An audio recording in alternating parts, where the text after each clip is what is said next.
নমস্কার বন্ধুরা, আজ বানাবো টমেটোর চাটনি। তার জন্য প্রথমে এখানে টমেটো নিয়ে নিয়েছি, আমসত্ত্ব, খেজুর সবগুলো ভালো করে কেটে নেব। আর এখানে কড়াইতে অল্প তেল দিয়ে তেজপাতা, শুকনো লঙ্কা, পাঁচফোড়ন আর অল্প একটু হলুদ দিয়ে ভালো করে ভেজে নেব।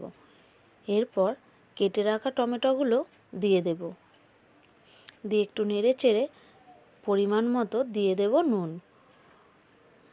আবারও নেড়ে নিয়ে একটা থালা ঢাকা দিয়ে দেব। কিছুক্ষণ ঢাকা দিয়ে আমি সেদ্ধ করে নেব। দেখো টমেটোটা ভালো মতো সেদ্ধ হয়ে গেছে। এরপর খেজুরটা আমি কেটে জল দিয়ে ভিজিয়ে রেখেছিলাম, সেটাও দিয়ে দেব।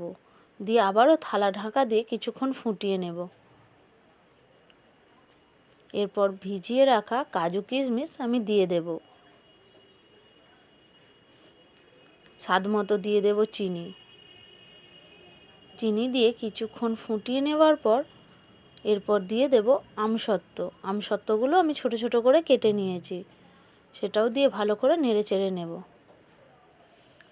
এখানে টমেটোর চাটনি আমার রেডি। দেখো বন্ধুরা টমেটোর চাটনি কেমন হয়েছে, আর আমায় কিন্তু অবশ্যই জানিও আমার এই রেসিপি তোমাদের কেমন লাগলো।